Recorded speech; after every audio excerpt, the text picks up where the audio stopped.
여러분 주 안에서 평안하셨습니까? 문은석 목사입니다. 이 시간에는 마가복음 시마강의 75번째 시간으로 마가복음 15장 23절로 32절의 말씀을 강의하겠습니다. 마가복음 15장 23절로 32절에는 예수의 십자가 처형과 십자가에서 받으신 수욕에 대하여 기록하고 있습니다. 본문을 세 문단으로 나누면 첫째, 주님이 십자가에 못 박혀 달리신 것과 23절로 25절에, 그리고 두 번째로는 예수님의 십자가 처형 장면에 대해 간략하게 묘사된 것과 26절로 28절에, 그리고 세 번째로는 예수께서 십자가 위에서도 십자가 상에서도 모욕과 조롱을 받으신 것에 대해 기록을 하고 있습니다. 29절로 32절의 내용입니다. 먼저 23절에 보면 몰약을 탄 포도주를 주었으나 예수께서 받지 아니하셨다고 기록을 합니다. 고대인들은 포도주에 보다 상쾌한 향기 또는 맛을 주기 위해 몰약, 수미르나라고 하는 몰약을 타곤 하였습니다. 몰약에는 많은 종류가 있으며 여러 용도로 사용되었습니다. 즉 향내나는 나무들의 수액으로서 아주 귀한 물건으로 여겨졌고, 사람들에게 선물용으로 사용되기도 했으며 장례시에 많이 사용하기도 했습니다. 본절에 사용된 몰약은 이와는 다른 보다 저렴하고 마취 성분이 강한 약재였습니다. 따라서 몰약을 탄 포도주를 예수님께 제공하는 이유는 포도주의 향기나 맛을 좋게 하기 위함이 아니라 조금이라도 고통을 감소시키기 위함이었습니다. 즉 마취제로 주고자 함이었던 것이지요. 마태는 마태복음 27장 34절에서 쓸개탄 포도주라고 했는데, 쓸개는 몰약의 맛과 동일한 쓴맛을 가진 것으로 진통제 역할을 하였습니다. 마태가 몰약 대신 쓸개라고 기록한 이유는 유대인들에게 익숙한 시편 69편 21절에 저희가 쓸개를 나의 식물로 주며 갈할 때에 초로 마시웠사오니의 말씀을 상기시키기 위함이었습니다. 쓸개와 초는 신맛을 강하게 내는 것으로서 심한 환난과 고난을 가리킵니다. 이같이 다윗의 고백이 예수님이 십자가에 못 박히실 때 응해진 것입니다. 본절에 주었으나 라는 단어가 디도미라는 단어인데, 미완료 과거 3인칭 복수로서 한 사람이 아닌 여러 사람이 입에 그 몰약을 탄 포도주를 쏟아넣기 위해 여러 번 시도했음을 뜻합니다. 이 말씀은 잠언 31장 6절로 7절의 말씀이 여기에서 성취가 되는데, 거기에 보면 독주는 죽게 된 자에게, 포도주는 마음에 근심하는 자에게 줄지어다. 그는 마시고 그 빈궁한 것을 잊어버리겠고 다시는 그 고통을 겪지 아니하리라는 말씀의 적용으로, 유대인들에게는 십자가 형벌의 고통을 조금이라도 감소시킬 목적으로 포도주에 쓸개나 몰약 같은 진통제를 넣어 십자가에 달린 죄인들에게 제공하는 습관이 있었습니다. 이러한 행위는 예수님을 모욕한 포악한 로마 군인들의 행동과는 대조되는 자비로운 행동이며, 당시 예루살렘에 거주하던 경건한 여인들의 행동이었다고 합니다. 그러나 예수님께서는 고통을 무감각하게 하는 몰약을 탄 포도주를 마심으로써 십자가의 고통을 덜려고 하지 않으셨습니다.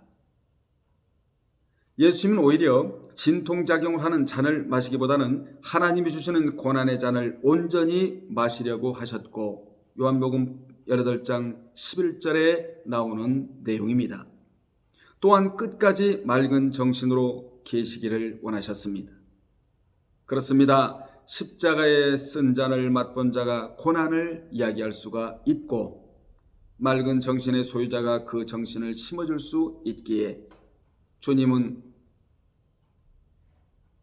몰약을 탄 포도주를 마시지를 않으셨습니다.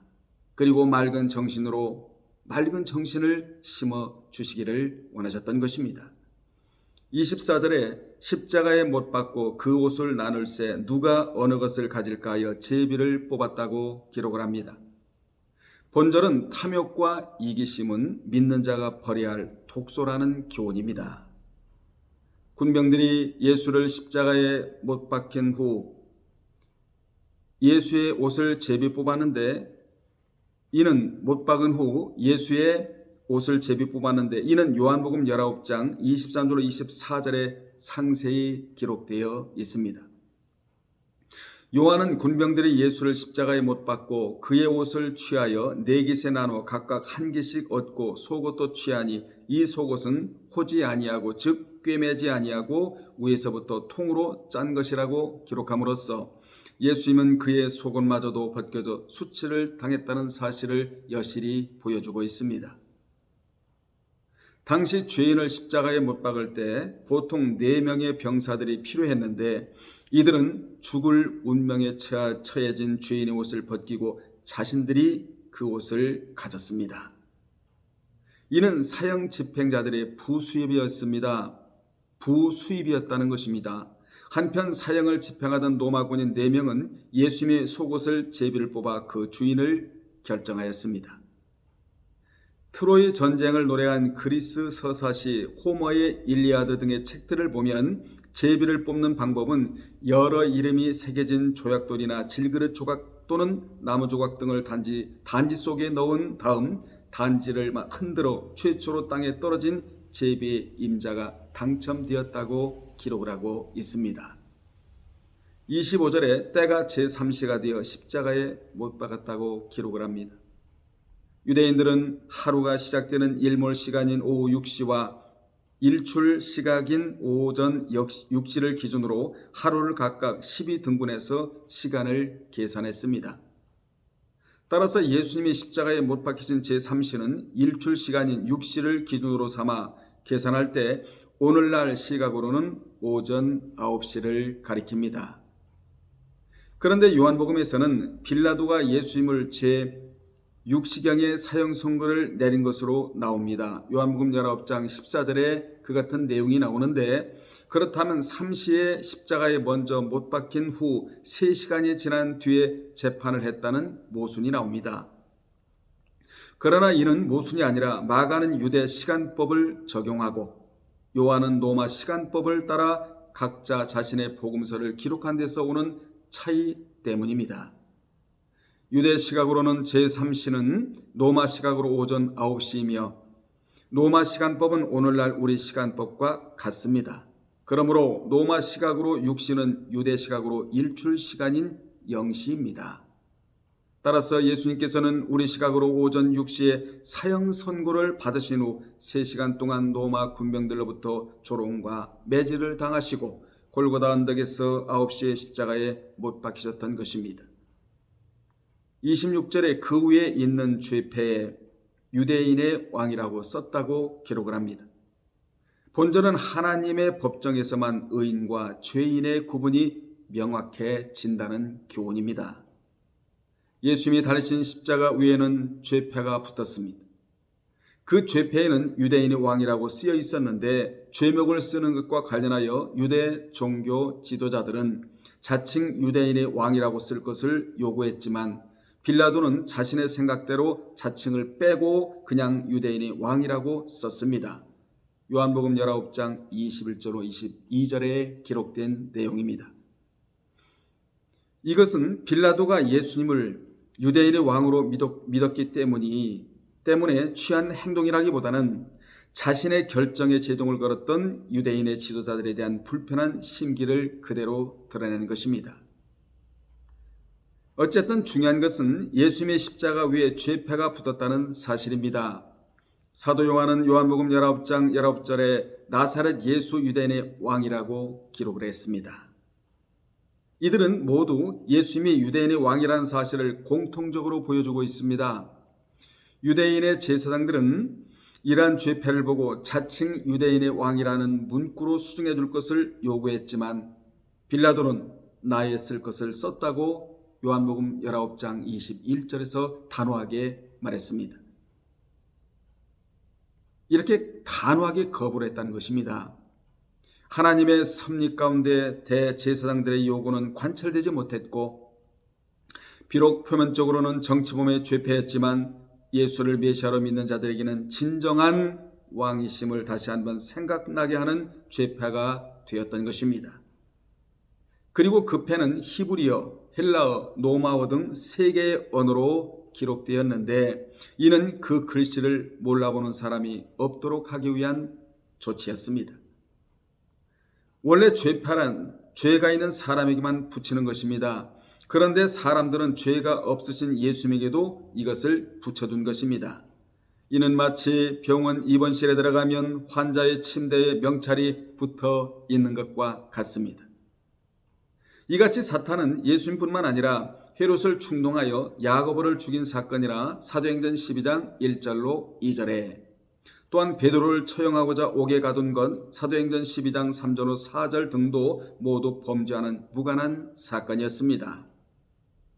그들은 단지 복음을 증거하고 권력을 가진 자들의 기득권 유지에 위협이 된다는 사실만으로 투옥되거나 죽어야만 했습니다.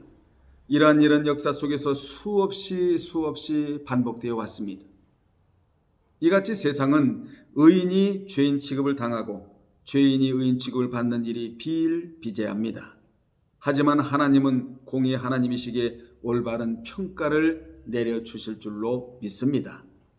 27절에 강도 둘을 예수와 함께 십자가에 못 박으니 하나는 그의 우편에 하나는 좌편에 있었다고 기록을 합니다. 여기 강도는 단순한 강도라기보다는 열심 당원이었을 확률이 높은데 당시 열심 당원들은 로마 통치에 반대하여 반란을 일으키면서 필요한 것들을 같은 동포에게서 약탈하기도 했지만 많은 유대인들은 열심 당원을 도적이나 강도로 여기지 않고 애국자로 보았습니다. 이에 반해 이들의 행동이 눈에 거슬렸을 로마인들은 당연히 그들을 강도로 여겼습니다. 따라서 본절의 강도는 로마의 유대 통치에 반대하여 반란을 일으키고 반로마 운동을 벌이다가 잡힌 열심 당원들이었던 것으로 추정하고 있습니다. 예수님은 많은 사람의 죄를 대신 담당하며 범죄자를 위하여 기도하셨지만 오히려 무지한 인간들에게 범죄자 중 하나로 같이 취급되셨던 것입니다. 정치모로 몰린 예수님과 열심 당원으로 추정되는 두 강도는 예수님을 중심으로 십자가 처형대에 달렸습니다. 유대인들은 이와 같은 집단적 사형을 꺼렸지만 로마 통치자들은 시각적 효과를 위해서 반역자나 노예들을 집단적으로 처형하곤 했습니다. 누가복음에는 예수님을 중심으로 좌우에 매달린 두 강도 중 한 명이 구원받고 다른 한 명은 버림받은 사실이 기록되어 있는데 누가복음 23장 39절로 43절에 주님은 마지막 운명의 순간을 눈앞에 두고서도 자신을 믿고 따르는 강도에게는 구원을 주셨던 것입니다. 실로 그리스도의 십자가는 믿는 자에게는 구원을 주시는 하나님의 능력임과 동시에 멸망하는 자들에게는 구원이 보이지 않는 미련한 것임이 실증되는 대목입니다. 고린도전서 1장 18절에 자세히 기록되어 나옵니다. 28절에 보면 없음으로 기록이 되어 있는데 한글 개역 성경과 시인의 사본, 바티칸 사본과 UBS판에는 기록되지 않았지만 표준 원문 사본인 네기우스 사본, 크리세티 사본 등에는 범죄자들과 함께 헤아림을 받았다라는 성경이 이루어진 것이라고 번역되어 나옵니다. 다시 말하면 그가 범죄자 중 하나로 헤아림을 받았다라고 기록되어 나오고 있는 것입니다. 29절에 보면 지나가는 자들은 자기 머리를 흔들며 예수를 모욕하여 이르되 아 성전을 헐고 사흘에 짓는 자여 라고 주님을 조롱합니다. 지나가는 사람들이 십자가에 달리신 예수님을 모욕하고 조롱했는데 그들이 누구이고 또 그 수가 얼마나 되었는지 알 수는 없지만 그들은 한결같이 머리를 흔들면서 주님을 경멸하는 태도를 취하였습니다. 이처럼 예수님 처형 당시 골고다 언덕 밑을 지나가던 자들이 십자가에 달리신 예수님을 모욕한 것입니다. 예수님이 사람들로부터 받으신 이러한 조롱은 나는 벌레요 사람이 아니라 사람의 회방거리요 백성의 조롱거리니이다. 나를 보는 자는 다 비웃으며 입술을 삐죽이고 머리를 흔들며 말하되라고 기록된 시편 22편 6절로 8절의 말씀이 여기서 그대로 성취되고 있는 것입니다. 그들은 신약에 딱 한 번 나오는 경의와 놀람을 나타낼 때 사용되는 의성적 감탄사인 우아, 즉 야하, 아라는 단어를 사용했는데 원래 이 단어는 허풍대는 자들에 대해 큰 소리로 비난할 때 사용하였다는 것은 예수님에 대한 조롱과 멸시의 감정으로 소리치는 무리들의 교만한 태도를 잘 드러내주고 있습니다. 이같이 지나가는 자들이 예수님을 비방한 내용은 사내들인에서 예수님을 신성모독 죄인으로 몰아세우기 위하여 만든 거짓 증거였습니다. 예수님을 사형에 처하려고 했던 사내들인이 조작한 이 거짓 증인이 지나가는 사람들의 입에까지 옮겨져 갔다는 사실을 통해서 사내들인이 예수님을 죽이기 위해 얼마나 주도 면밀하게 조작하고 계획하는지를 우리로 하여금 알게 합니다.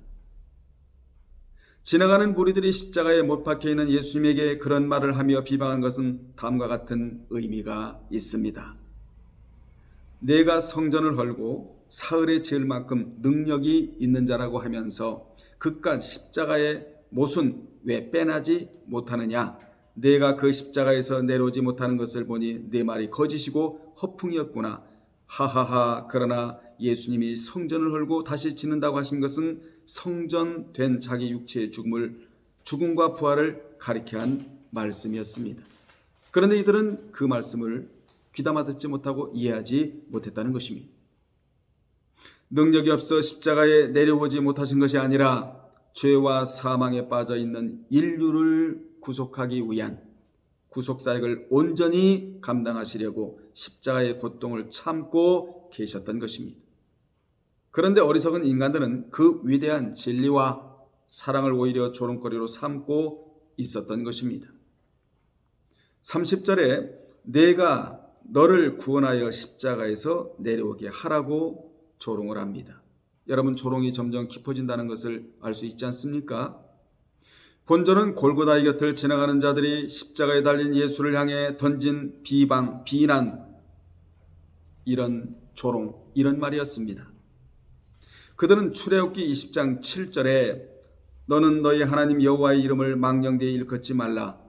나 여호와는 나의 이름을 망령되이 일컫는 자를 죄 없다 하지 아니하라는 말씀을 어기고 있었던 것입니다.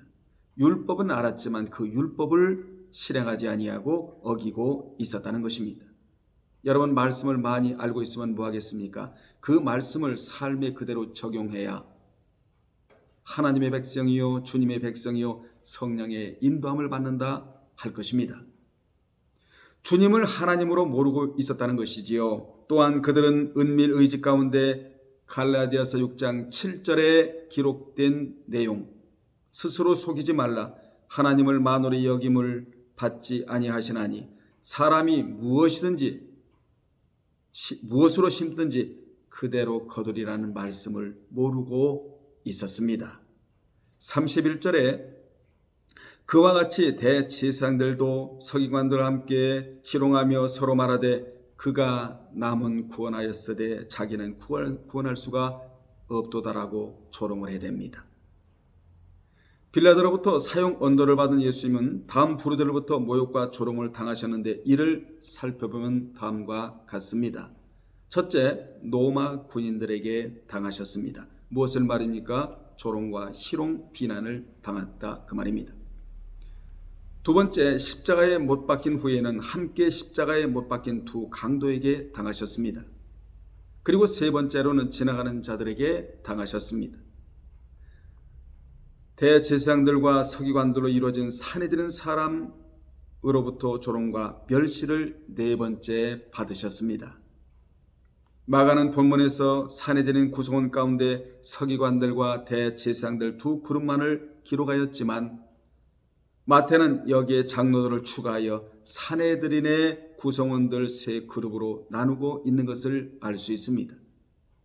여기 제사장들은 복수로 모든 제사장들의 우두머리로서 제사장직의 일반 업무 외에 1년에 한 번 대속죄일에 지성소로 들어가 자신의 죄와 백성들의 죄에 대한 제사를 드리며 또한 유대의 최고 의결 기관인 산헤드린 공회 의장직을 수행했습니다. 모세 율법에 따르면 대제사장 가문인 아론의 후손이 아닌 사람은 어느 누구도 대제사장이 될 수가 없었습니다. 그리고 대제사장은 종신토록 직책을 맡게 되어 있었는데, 그러나 안티오쿠스 에피파네스 시대 이후로 통치자는 마음대로 여러 명의 사람을 대제사장으로 임명하면서 이러한 전통은 완전히 무너져 버렸습니다. 헤롯 대왕과 예루살렘 멸망 사이 107년 동안 무려 28명의 대제사장이 있었다는 것은 그만큼 종교계가 타락해 있었다는 것을 우리로 하여금 알게 합니다. 원래는 대제사장은 한 명이 되어야 되는데 28명이나 있었다는 것이죠. 이들이 거의 부활의 소망이 없었던 사두개파 사람들이었습니다. 그들은 돈은 많았었는데 그 돈을 가지고 내세의 소망을 위해서 투자하지 아니하고 세상 직분과 같은 그러한 개념으로 대제사장 직분을 돈을 주고 샀던 것입니다. 그리고 여기 서기관들, 그람마티우스 서기관들은 복수 소유격으로 기록자들, 해석자들이라는 뜻입니다. 더 나아가 성직자, 성서학자, 모세 율법 교사란 뜻입니다. 이들은 모세 율법과 성경에 아주 박식한 사람들이었습니다. 신약 성경의 서기관이라는 단어는 그람마티우스와 율법사라는 노미코스로 쓰이는데, 노미코스는 법학자로서의 측면이 강조되는 헬라적 용어이고, 그람마티우스는 학식 있는 사람을 가리키는 측면이 강조되는 히브리적 용어입니다. 이들은 율법에 정통했기 때문에 사건을 율법에 비추어 검토하고 조언하는 등 어려운 문제를 해결하기 위한 율법 해석자 및 조언자로서 산헤드린의 구성원이 되었습니다. 한편 본문에는 없지만 마태 27장 41절에 기록된 장로 프레스 뷰테로스, 장로는 복수 소유격으로 문자적으로 연장자, 노인이라는 뜻을 가지고 있지만 공직을 의미하는 문맥에서는 산헤드린 공회의 의원들을 지칭하였습니다. 산헤드린의 구성원들에 대하여 잘 알고 있는 유대인 독자들에게 마태는 산헤드린 모든 구성원들이 예수님을 조롱했다는 사실을 보여주는 데 반해 마가는 산헤드린의 구성원에 대해 잘 알고 있지 못하는 이방인을 1차 독자로 삼았기 때문에 보다 간단하게 기록을 하고 있습니다. 예수님은 이렇게 쥐고아를 막론하고 모든 사람에게 희롱 및 모욕을 당하셨습니다. 종교 지도자들로 구성된 산헤드린 공회원들을 비롯해 십자가 주위에 있던 사람들은 자기들의 내적 더러움과 본성적인 죄에 대해 가슴을 치기보다는 무죄하고 의로우신 예수님을 희롱하는 데 눈이 멀어 있었던 것입니다. 희롱이란 단어가 엠파이조라는 단어인데 아이처럼 놀다라는 말에서 유래된 비웃다, 놀리다라는 뜻입니다. 그들이 어떻게 희롱을 했습니까? 그가 남은 구원하였으되 자기는 구원할 수가 없도다라고 희롱을 했던 것입니다. 대제사장들을 비롯한 산헤드린 무리들은 예수가 다른 사람들을 고통과 어려움으로부터 구원해냈으면 자신이 받게 될 멸망으로부터 스스로 벗어날 수는 없느냐고 희롱을 했던 것입니다. 즉 이 말은 예수의 지난 3년 동안 행하던 이적과 표적과 기사와 기적은 메시아만이 할 수 있는 것들이지만 자신의 문제를 해결할 수 없는 지금 십자가상에서의 예수는 메시아일 수 없다는 논리를 폈던 것입니다. 그러나 이는 그들이 예수께서 과거에는 메시아였다는 것을 인정하는 것이 아니라 현재의 위치를 더욱 비참하게 보이게 하기 위하여 인정해 주는 것처럼 말하고 있는 것뿐이었습니다. 주님은 죄와 질병과 사망에서 스스로 구원할 수 없는 인류를 위해 이 땅에 오신 것이지 죄와는 무관한 자기 자신을 구원하러 이 땅에 오신 것이 아니었습니다. 그는 의롭고 생명으로 충만한 자기를 버림으로 죄로 인해 죽었던 불의한 자들을 구원하기 위해 이 땅에 오셨던 것입니다. 그래서 십자가에서 내려오라고 희롱하는 그들의 말과는 너무도 멀은 거룩한 행위를 하셨던 것입니다. 32절에 보겠습니다. 이스라엘의 왕 그리스도가 지금 십자가에서 내려와 우리가 보고 믿게 할지어다 하며 함께 십자가에 못 박힌 자들도 예수를 욕하였다고 기록을 합니다. 십자가에서 내려와 우리를 보고 믿게 할지어다라는 말은 무리가 예수님을 비방하기 위해 한 말입니다. 그들의 말대로 예수님이 십자가에서 내려오시더라도 그들은 믿지 않았습니다. 함께 십자가에 못 박힌 자들도 예수를 욕하더라는 말은 예수님과 함께 십자가에 달린 강도 중에 한 사람은 믿었고 한 사람은 욕했다는 말입니다. 그런데 두 강도가 다 욕한 것 같이 기록을 한 것은 거기 모인 모든 사람이 다 예수를 욕하였으므로 두 강도도 다 욕한 것과 같은 표현법을 사용했던 것입니다. 모든 사람이 욕했을 때 욕한 사람도 같이 취급받을 수가 있습니다. 이것은 욕하는 것을 강조하기 위한 것입니다. 성경은 수학적으로 정확한 수치를 기록한 책이 아니고 문학적인 표현 방법으로 기록한 구원의 책입니다. 다시 말하면 성경은 인류사가 아니고 구원사라는 말씀입니다. 말씀을 정리합니다. 주님은 이 땅에 오신 목적이 분명하셨습니다. 인류를 구원하러 이 땅에 오셨습니다. 사망과 올무로부터 해방시키고자 이 땅에 오셨습니다. 그래서 십자가에서 얼마든지 그 고통을 당하지 아니하고 내려오실 수 있는 분이셨지만 주님은 십자가에서 내려오지 아니하시고 그 모진 고난과 그 모진 고통을 나를 위해서 당하셨던 것입니다. 오늘 이러한 말씀을 은혜로 받으시고 주님 때문에 우리가 살아났고 주님 때문에 우리가 살아간다라는 사실을 망각하지 아니하고 주님의 은혜를 깊이 생각하면서 오늘도 내일도 살아가는 저와 여러분이 되어야 될 줄로 믿습니다. 다음에 또 전해드리겠습니다. 주님 안에서 평안하십시오. 할렐루야.